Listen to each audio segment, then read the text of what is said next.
Edgar Reinfeld is here. Captain, nice to have you in the studio once again. Yeah, good to see you again, Ty. Apparently there's a holiday coming up. I can't think of the 3rd of July. Isn't that it? Something to that effect. Close. Yes. I'm very close. Anyway, that provides you with extra work. I'm sorry. Do you have to do double overtime on the holidays? Not particularly. We've used to have some significant problems on 4th of July. We really don't now. There will be extra staff on, but it'll be strictly to deal with the event down at Walla Walla Point Park. And that's going to be just a regular town party. It's a big town party. The Independence Day celebration has grown to draw at least 10,000 people to Walla Walla Point Park every year. And we just have some basic reminders for folks. First of all, never forget fireworks are banned forever in the city of Wenatchee, or at least until the law changes again. But for now, no fireworks at all. And there's a variety of penalties from civil to criminal for possession or use of fireworks within the city. So let's just not do that. Professionally licensed shows are allowed, like the one that'll happen at Walla Walla Point Park around about 10 o'clock on next Wednesday on 4th of July. So some reminders about it, though, too. The park gets full, and the park gets full early, and there is no parking. Right?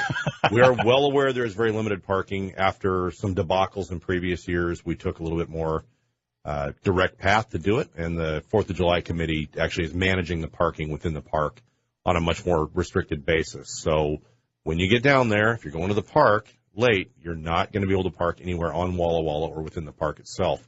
There's been some additional construction on Walla Walla Street since last year as well, which has eliminated another large lot that's been used in the past for a fundraiser parking right outside the park entrance. So our recommendation is to use the shuttles from Shopco. They will go up until 9:30 this year to get in there. The other big reminder for folks is when the lights go off for the fireworks show, Walla Walla Street is closed to inbound traffic until Walla Walla Street is empty. Wow. So that means from about 9:50 until about 11 o'clock, it will be closed and you will not be allowed entrance. So don't be dropping people off inside and expect to drive into the park and pick them up after the show. It's not going to happen. We can't let you in there. It complicates the traffic problem that's already probably the worst traffic problem we have every year outside of Grand Parade Saturday. Yeah. And thankfully this problem is much shorter, but it is still a major traffic problem, so no one's allowed in during that period. I'm excited about the 4th of July because I have the day off. Yes. That's probably not what every cop in town is excited about. They probably do not have the day off. We're adding some extra staff. We canceled all days off for 4th of July the last 2 years. It's been effective. Not that if you're scheduled off, you don't come into work. It's just that you can't take the 4th of July off without permission from the administrative level of the chief. And so we'll have full staff on day and night shift. And then additionally, we'll have 4 extra officers on in the park itself for the duration of the show from mid-afternoon until it's done. You grew up here, right? Yes, I did. So you probably know exactly what you're talking about when you talk about what it used to be like for fireworks in this town. Was it a little more Wild West at one time? Absolutely. And just a few years ago, it was fairly Wild West. I would say, I can't remember if it was 2013 or 2014, was kind of peak in the city. I remember working Well, you got home and said that was intense. It was, I turned on, I believe it was Walker Street, and I had stopped. Some people are firing off illegal fireworks, big aerials from mortars that are obviously illegal, have been for 30 years in the city and in most parts of the state, and pull up to make contact with them. And as I'm taking those fireworks and putting them in my vehicle, I look up the street and realized every other house, as far as I could see for blocks, was cranking off some sort of fireworks, some illegal, some legal, but it was chaos. It was everywhere. And it was impressive to see. It's really neat. It is the long-term spirit of the event, but horrendously dangerous. People firing aerial fireworks into trees, into their neighbor's property where there's dried-out bushes and trees. We were fortunate that year that we did not have more fires than we did, and we had several within the city limits that were directly fireworks-related, where some of these things in these densely packed neighborhoods, firing aerial fireworks into the neighbor's trees or bushes or just launching them off, and they happen to come down there. Maybe you didn't aim it there, but that's where it ended up.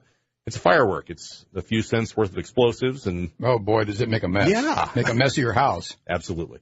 I had a package of bottle rockets in my top dresser drawer for years. And one 4th of July, I took one out and said, we're just going to shoot one. That's all there is. And I knew it was dangerous. I knew I was being a fool. This was on Mercer Island. And I lit that bottle rocket. It went on a direct line across the street and onto a shake roof. Absolutely, within 2 seconds, I knew that I was wrong, and I was proven wrong. And that bottle rocket, as if it was guided by some expensive machinery. And the hand of destiny aimed it at your neighbor's shake roof. Nothing happened. We were good. I made sure that it was out. But the fact is, that's how well-intentioned or idiotic an individual can be and cause themselves a world of hurt. Absolutely. It can be the most innocent and unintentional act. But again, you're talking about an incendiary device, most of which are designed to fly somewhere because it's far more entertaining that way. Right. They tend to go wherever they really feel like at the time. They're not guided very well at all. Do you make a lot of arrests, or do you do cautions on 4th of July? Traditionally, we have, as a department, issued only 1 or 2 citations for fireworks in a year. The vast majority, we would seize hundreds of pounds of fireworks every year, and only seizing illegal ones. Now that they're all illegal, we would expect to see a lot more enforcement activity, but we've also seen almost no usage of fireworks at all since the ban came on. So there really hasn't been a reason to pursue any activity. The fire 3 years ago got people's attention that maybe it's just not worth it.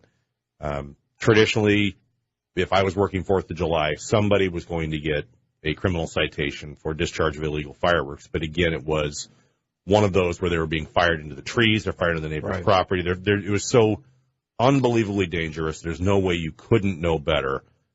Somebody usually ended up getting cited over the course of the night. The year of the fire 3 years ago, we couldn't ban them. It takes a year in the state of Washington to ban fireworks. It's a very strange thing. It's specific to that. It's a law that screws up other laws. It's very interesting. So there couldn't be a ban that year, but in general, compliance by the public after watching the fire sweep through, people weren't interested. But the one guy who was out there shooting off already illegal fireworks, I found it. It took me an hour to find him. They were going at it for the longest time. I found them, and they got cited and got all their stuff seized. I imagine it's annoying when one person sets off a cherry bomb on Yakima Street and the phone calls come into you. Sometimes. I heard a firecracker. I heard a firecracker. I heard gunfire. The most amazing thing, every 4th of July, every 3rd of July, when the Apple Sox have traditionally done their show, we know for an hour we're going to get gunfire calls for people who are hearing it, and then for 2 hours after, 45 minutes ago, I heard a bunch of gunshots. I missed the call. Near the college. That was the fireworks show. No, it wasn't. Okay, we'll go drive around and look for something. And in the past, you've had to meet the great citizens of your Wenatchee Valley when you're doing traffic control to make sure people can't get down to Walla Walla. Absolutely. And the thing people really need to understand, I know it's difficult. You dropped your kid off at 7 o'clock. You dropped off your disabled, your elderly family member or whatever else at 9 o'clock and got in there. We can't let you back in because we can't get everybody out to start with. And so that's why we started closing Walla Walla Street to entrance as soon as the lights went out for the fireworks show. And we started that 3 or 4 years ago. It's been very effective in reducing the amount of time it takes to get everyone off Walla Walla Street. And again, as commercial development continues on Walla Walla, there will be less and less parking there. People getting used to the idea of either taking a walk or taking the shuttles in and out will really benefit them, though. Shopko makes good sense. Just do it that way. It does. Or if you're able and willing, take the walk. Walk in. Walk from the mall parking lot, walk from any of the other locations that you can get in there and not try to park dead in the middle there. It just doesn't work out in the long run. Traffic-wise and exiting, it just takes forever. Is it the holiday for Wenatchee Valley? I wouldn't say so in particular. Halloween may be more popular. I don't know. This is what brings everybody out. The density of people all accumulating at Walla Walla Point Park is an interesting thing. It's probably the second largest accumulation on the year, aside from the 2 Apple Blossom parades, where we put a ton of people in one place. But even the parades, the Youth Parade and the Grand Parade, each have a route well over a mile, and you may spread 30 or 40,000 people along that mile.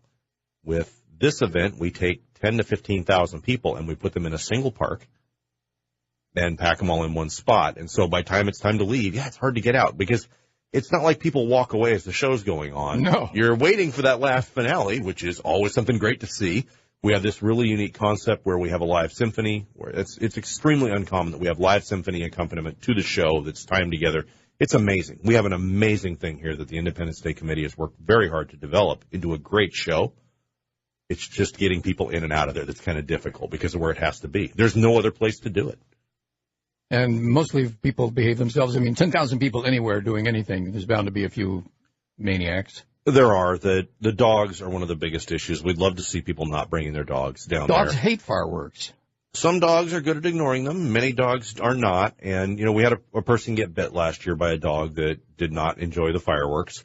Thankfully, the dog owners and the person who were bit knew each other, kind of worked it out, and it didn't escalate. But it's a big ask, and I forgot, I'm glad you brought it up, is to just please, please, please leave your dog at home We have, obviously, many dogs run off 4th of July, so the Humane Society has to deal with that. But I had a black lab that made it 12 miles from home by the time I got home from the 4th of July party. Not surprised. It gets loud, and some dogs just go. She was tired because she had run the whole way. Absolutely. Yeah, dogs hate it. And I got to the point where I just stayed home with her. It was just too much of a problem because she could not be calmed down. One little firecracker on the 3rd of July set her off. She knew what was up. Absolutely. My German Shepherd's the same way. What's your dog's name? Hildy. Hildy. Good name. I love German Shepherds. How's her hips? Fair. She's getting older. That's good. Good doggy. Good Hildy. If she's listening, tell her to come on over and get a doggy bonbon. Well, you and I are going to be riding in your patrol car, theoretically, coming up soon. We don't know the exact date. We think we have it planned out. Yes. It's called a ride-along. Can you describe what that is to the people who don't know? Sure. We do citizen ride-alongs on a regular basis. We can't support it every day, but folks can come out for about 4 hours, ride along in the passenger seat of a police car, and see what it is that officers do, come to understand our work, and come to understand just what's going on in their community better. There's a minimal background check and a variety of waivers and instructions that have to be acknowledged before it can happen. And we've been kind of saturated with requests lately. Yours is a little bit different, or it's a media request, and we're going to try this and have you get some video and such. But the idea is to get people out in the car to come to understand what it is their police department's doing. It's interesting to witness an actual arrest or a stop because things are happening that you're just not aware of. The procedure and the protocol and the careful approach, all those things become larger than life when you're witnessing it from the passenger seat of a patrol car. Absolutely. I've had a variety of new dispatchers for a while. I was a dispatcher in the past, and when new dispatchers were hired at Rivercom, I'd take them out they'd go out with me, and we'd talk about looking at it from both sides. And more than one of them had quite a wild ride because that just happened to be the day where the wheels came off a little bit. And so we had to go fast somewhere, or we had to do something high intensity. And meanwhile, they're stuck in the passenger seat while it's playing on outside the car and can really be something sometimes. I'm not allowed to get out of the car. Is that right? You'll be allowed to get out of the car under certain circumstances, but not on any initial contacts or certainly anywhere where we're going inside. If we go to Sonic Burgers, I can get out of the car, but sure. You don't have to there. I guess there's somewhere else. Good point. Yeah. But is this a burden on you guys? It's not truly a burden, but it can really throw off the flow of operations. Especially when you really have to work. Right. If it's very busy and everyone's going to be out anyway, it's fine. But by the time it comes time, officers are back. They're backlogged on paperwork. They have to clean up stuff that they've already done. Giving them a rider, rider can end up sitting in the station for a couple hours when an officer tries to literally catch up the paper. And that's where we've had a lot of requests in the last few months. We've had to deny a few, and we've had to set a few off. Just we've been running short-staffed, so we don't have necessarily the excess time to say we're absolutely going to commit this officer to 4 hours of not being in the station and getting out there and just keeping someone entertained so they can see what's going on. Well, I'm a good walker. If things get hairy, you say, this is not turning out the way I planned. I said, just drop me off, Captain. I'll be fine. And there is a condition for that. If things are too weird, you're getting out of the car. That's fine. But have you ever had somebody on ride-along when they, besides just speeding down the road, was there anything else that was made them uncomfortable or made you uncomfortable? As far as having a rider, when I've had riders, I've never been bothered by the rider. I have only had to drop a rider once and drop them off because of where we were going. Yeah. But many times people have been disturbed by what they see. They've been disturbed by this is happening in my community. Yep, it is. And so people get their eyes opened, and it's not always a pleasant experience for them. You don't have to be a cop to imagine what the life of on the street is like. But unless you are a policeman, you really don't have an idea what happens after 6 o'clock. You're home, you're safe, you're in the house. The evening news is on, and you have no idea what your city's up to. It's funny. I've talked about this with people many times. I lived here basically my whole life. I grew up here. I had a pretty good idea what was going on in my community. When I got hired as a dispatcher, I learned a whole other layer of stuff.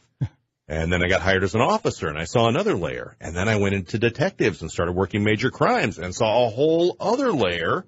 Went into supervision and saw it. So every time I've either changed assignments or been promoted, there's been a whole other layer of what's happening in the community that I'm exposed to. And it's an interesting thing. Now you know it all. I would not venture to say so. Or more than most. More than most, but never say you know it all. Let's back up and go to the time when you were a detective. Did you start thinking differently when you were a detective? Like, the crime has been committed. I'm looking for what? What am I seeing? Do you take a look at the whole picture before you make up your mind what you're dealing with? Do you detect? With detectives and doing investigations, especially major crime investigations, you often would get the call, if you happen to be the on-call detective, you'd get the call and you'd walk into sometimes a tragedy, sometimes something confusing. I had several major arsons. I had a couple of homicides, and you'd walk into this thing that has just happened. And getting control of the situation and establishing a pathway to start working it is always the first couple of steps. And it can be very interesting. It can be very boring. I spent 8 hours on my hands and knees in the street one day at a homicide scene looking for fragments of a car that had been shot up, and we kept finding them. But we were 8 hours on our hands and knees in the street in a crime scene that was 400 yards long, 400 feet wide. And we realized 2 weeks later when some people got home from out of town that the scene should have been 800 yards long because they had bullet holes in their house way up the street. Wow. Yeah, it happens. A bit of a running gun battle. No, it was all stationary. Bullets just go a long ways when they don't hit anything. Do you, as a detective, look at the scene like the ones you've described and sort of not shut down, but what's the word I'm looking for? Detach, so that you can see that without emotion and maybe come up with what really happened, if it's a mystery? I really don't think you can completely take the emotional impact of some of the cases out. It cannot be done. But realistically, there's an analytical approach that has to happen. And the biggest thing for a detective, I would say, arriving at a scene is to look at the picture, decide how large the scene potentially is until you learn that it needs to be bigger or smaller. But make a decision regarding that. Look at the overall. And for me, what always helped was I'm going to have to diagram this at some point. What does the diagram look like for this? What angles do I need to see and cover? What is all of it? So that always helped me, especially some of the scenes I had for some cases were ridiculously large because someone had been stabbed and run off and left a trail. You never know. Every call out is different. I can see that. Well, I look forward to our adventures together. I hope they're all manageable for you. For me, don't worry about me. I'll just ride along. If it gets too crazy in the front seat, I'll ride in the back. You don't want to ride in the back. You can ride it. Okay, you're right. There's not a lot of room in the passenger seat anymore with your computers and your guns and your radios and all your electronics. Our current mounts are actually pretty good. They've really come forward a long ways in the last few years. So our current generation of patrol cars, both our Dodge Chargers and our Ford Interceptor utilities, actually have good passenger seat space. The prior Crown Vics we had, the last ones that we retired, the computer mounts, were very intrusive into the passenger space. We're seeing a return to more compact assemblies that tend to keep it right on top of the console. Because the Charger doesn't have a lot of, it looks like it's a smaller unit. Charger's fairly sizable inside, surprisingly. Excellent. The myth on television is that cold case files can be solved if you just have the right guy look at the file, which has been sitting in the file forever. Do you have cold case files that haunt you that you'd like to go back and fix? I personally have no cold cases from any crimes that I've worked. We do have a variety of cold cases, and actually there's some truth to having someone else look and see and dig through. Some of the cold case files we have are several thousand pages. Wow. What two details have not been linked? The Cowell homicide in 2010, the case file ended up being almost 30,000 pages.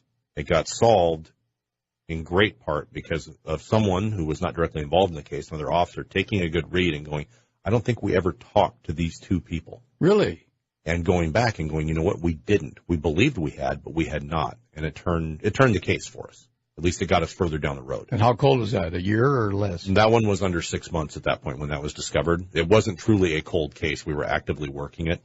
But we have opened cold case files in the past and had others look at them and come up with new concepts. Unfortunately, one of our cold cases, it's a great one that probably is solvable. We developed some suspects only to find they had passed. Oh, wow. So that one's going to be very interesting if we can get to the bottom of that one. But another one that was a Douglas County homicide that had gone cold, that had been looked at many times. There was a believed suspect, happened to come out of we believed unrelated homicide at the time here. The case was cold. It was done. We had sent off a piece of evidence to the crime lab, and we'd never gotten a result, but it got lost. And so we called back and found it was a very strange set of circumstances. We'd sent the item off. A forensic scientist was assigned. They were set to work the case, and they were killed in a car accident. Wow. And a lot of their cases that had been assigned to that forensic scientist had never been processed. And the stuff had come back, and nobody ever got results, and it kind of got lost in the shuffle. Sent it back again. The interesting thing was, had the item been tested at the time, the technology probably did not exist to get the DNA that we got by sending it back 10 years later. Incredible. And that DNA hit led to identification of a suspect, identification of a very good suspect. And while we were trying to figure out where this suspect was, they committed a mass murder in Arizona, where they are on death row in Arizona now for that case. But it did close 2 cold homicides here in the Wenatchee area.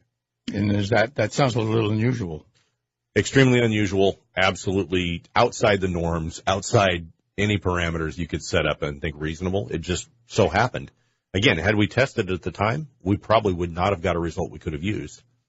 And through strange circumstance, it came back around. The same item was resubmitted, tested, and hey, there's an unknown subject here who we have a partial match on that we're able to later match. Are you close to the next layer of technology being able to help you that you can't afford or isn't used or it's not admitted in court? Or less so that it's not admitted, but there's always new technology that's not necessarily affordable for agencies of any size sometimes. One of the greatest products out there right now is called a Faro scanner. And Faro scanner is one brand. There's several brands, but basically the total station concept where you walk around with a GPS marker and basically surveying equipment and you mark all the evidence in a field, especially outside in a large crime scene. Right. And then you can reassemble it later with these great line drawings and stuff. The Faro scanner you set up, and there's a laser scanner and imaging system that basically takes a 360-degree view. Boom. And additionally shoots a 1 megapixel image of little tiny slices laid over each other. You not only have a 3D reconstruction of everything in the scene, you have a 3D 360-degree image that includes all measurements of the laser, all distances are measured. You can actually basically put a jury inside a crime scene. They're fascinating. They're very expensive. There are several in the state. It would be lovely to have one locally, but the costs are significant. You're talking an $80,000 to $100,000 investment for the equipment and someone to train, or several people trained to use it. I was thinking of the cost of chasing a cold case file because everybody's so busy and the head count is so important. Who would you assign to something like that? Frequently, we've had people who end up on light duty. They end up injured at work, and we'll say, hey, review it. Sit down and tear it apart, especially if they were a detective in the past or they happen to be a detective who ends up on light duty because they got injured at work. This is your deal for a couple of weeks. Tear through it, look for the holes. And the good thing is every time they're reviewed like that, a summary is written about what was reviewed, what they found, and put in there. So you can actually go through the summaries in the front of these case files, look at them and go, okay, looks like everything's been covered, but as you start going through the case file, you can find other things. There's a lot more documentation with the more recent cases. The older they are, the thinner they seem to be. It's just different methods were used. Last time you were here, we finished our conversation out on the sidewalk. Some of the friends from Public Works were here, and you had all grown up in Wenatchee. Yes. And the subject turned to not being caught when you were being a bad boy in the streets of Wenatchee. And I said, the judgment in my high school was you could do anything you wanted, and you could make the morning paper, but you could not get caught by the cops. It was just considered in terribly bad form. And you said, my brother never got caught by anybody. And I thought it was so wonderful because it showed, one, that you had the childhood like we all had. I wasn't a juvenile delinquent, but I was spirited.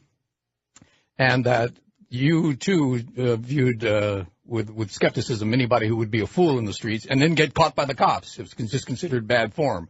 But the decision that we made was that today's young criminals don't have the sense to get away from the cops, and it seems like you catch them at will. Sometimes it seems like that. Sometimes it's more difficult. Well, I'm still very disappointed with the collision that happened up on Skyline that injured that girl at the Overlook here a while ago, where 2 people were street racing. They crash into that parking area at the top of the Skyline. We have photos from before. We have photos from after. There were a ton of kids up there taking pictures, and nobody knows who was driving the car that hit the other car and hurt that girl. And it's disappointing because, sometimes acting the fool and we just happen to pop up and it seems terribly easy to get some, but others, it just doesn't happen. And it's too bad. And it's too bad that we have a significant portion of the population that just is not going to say what happened. The new morality, whatever it's called. Could be looked at that way. It's just less interest in saying something to someone else. It's always fascinating to talk with Captain Edgar Reinfeld with the Wenatchee PD. We'll be riding along soon. Have a very safe 4th of July if I don't see you before. I guess I will see you before. No, Monday. Pardon me? Oh, National Night Out. Sure, let's talk about it. Let me just throw the mention of that for National Night Out. I thought it got canceled along with the... No. The Youth Academy has been canceled for now due to a lack of interest by kids. They just don't want to do it. But National Night Out's still definitely a thing, still a big deal. August 7th from 6 to 7:30 p.m.